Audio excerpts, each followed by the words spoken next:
ในโอกาสที่คณะผู้แทนพรรคประชาชนปฏิบัติลาวนำโดยทานบุญเหลือพันดานุวงศ์กรรมการศูนย์กลางพรรคหัวหน้าคณะพัวพันต่างประเทศศูนย์กลางพรรคได้เดินทางไปเข้าร่วมกองประชุมสากลครั้งที่2ในหัวข้ออธิปไตยแห่งรัฐและหลักการพัวพันสากลในสภาพการของโลกที่มีหลายขั้วอำนาจและความหลากหลายในศตวรรษที่21อยู่ที่สาธารณรัฐเบลารุสซึ่งได้สืบต่อได้มีการเคลื่อนไหวฮัดแน่นการพัวพันหัวมือกับทั้งสองพรรคการเมืองก็คือของสาธารณรัฐเบลารุสก็คือพรรคเบลารุสและพรรคคอมมิวนิสต์เบลารุซีในตอนเช้าของวันที่29พฤษภาคม2026ทานบุญเหลือพันดานุวงศ์ได้นำพาคณะเข้าเยี่ยมยามคำนับทานนางโอนกาเซโมดานโนวาประธานพรรคเบลารุสที่ห้องว่าการแขวงเบสโดยได้แสดงความขอบใจอย่างจริงใจต่อการต้อนรับอย่างอบอุ่นและได้แจ้งเกี่ยวกับสภาพการที่พ้นเด่นในสาธารณรัฐประชาธิปไตยประชาชนลาวโดยเฉพาะผลสำเร็จการดำเนินกองประชุมใหญ่ผู้แทนทั่วประเทศครั้งที่12ของพรรคประชาชนปฏิวัติลาวผลสำเร็จการเลือกตั้งสภาแห่งชาติและสภาท้องถิ่นผลสำเร็จการรับรองเอาคณะรัฐบาลชุดใหม่และผลสำเร็จการดำเนินกองประชุมครบคณะครั้งที่3ของคณะบริหารงานส่วนกลางพรรคสมัยที่12นอกนี้ยังได้แจ้งให้ทราบว่าพรรคประชาชนปฏิวัติลาวได้ให้ความสำคัญ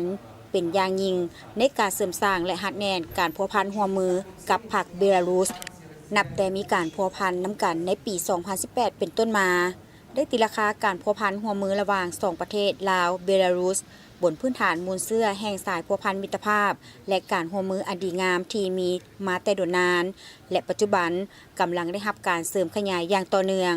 ได้แสดงความชมเชยต่อการพัวพันที่กำลังได้รับการพัฒนาระหว่างศูนย์กลางสาวหนุ่มประชาชนปฏิวัติลาวและขบวนการสาวหนุ่มอิสกาของพรรคเบลารุสซึ่งมีแผนจะลงนามในเอกสารการร่วมมือในอนาคตอันใกล้นี้ได้นำเอาความยื้อยามถามข่าวจากการนำขั้นสูงของพรรคประชาชนปฏิวัติลาวถึงทานประธานพรรคก็คือบรรดาการนำเบลารุสพร้อมทางเสื้อเซินทานประธานพรรคไปเยี่ยมยามสาธารณรัฐประชาธิปไตยประชาชนลาวในเวลาที่เห็นว่าสะดวก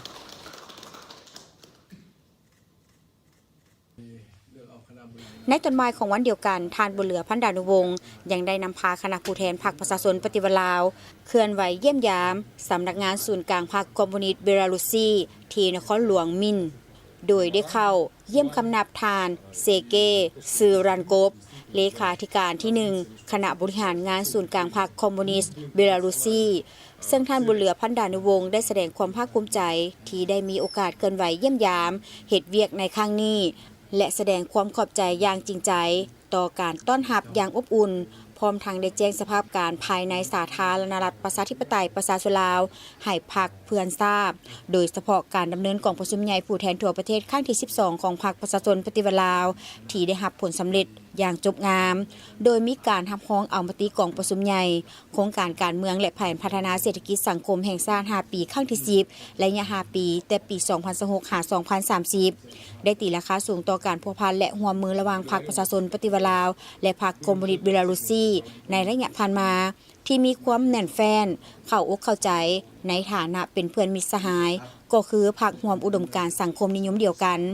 ในโอกาสดังกล่าวทานเซเกซือลันโกฟได้แสดงความภาคภูมิใจที่ได้ต้อนรับคณะผู้แทนพรรคประชาชนปฏิวัติลาวและได้แลกเปลี่ยนทัศนะร่วมกันอย่างกงไปกงมาและได้ตีราคาสูงต่อการพัวพันระหว่างพรรคประชาชนปฏิวัติลาวและพรรคคอมมิวนิสต์เบลารุซีบนพื้นฐานพรรคร่วมอุดมการณ์ที่ยึดมั่นต่อแนวทางสังคมนิยมและเห็นว่าในขอบของการพัวพันด้านพรรคคอมมิวนิสต์เบลารุซีก็มีองค์การจัดตั้งสาวหนุ่มที่เข้มแข็งซึ่งเห็นดีที่จะเสริมขยายการพัวพันกับองค์การจัดตั้งสาวหนุ่มของพรรคประชาชนปฏิวัติลาวพร้อมเดียวกันนี้ทานบุญเหลือพันดานุวงศ์ยังได้เสื้อเซินทานเลขาธิการที่1ไปเยี่ยมยามสาธารณรัฐประชาธิปไตยประชาชนลาวในเวลาที่ทานสะดวกในโอกาสพบปะแลกเปลี่ยนกับ2พรรคการเมืองสำคัญของสาธารณรัฐเบลารุซีดังกล่าวนี้ยังได้มีการร่วมลงนามในบทบันทึกความเข้าใจว่าด้วยการร่วมมือระหว่างพรรคประชาชนปฏิวัติลาวกับพรรคเบลารุสและระหว่างพรรคประชาชนปฏิวัติลาว กับพรรคคอมมิวนิสต์เบลารุซี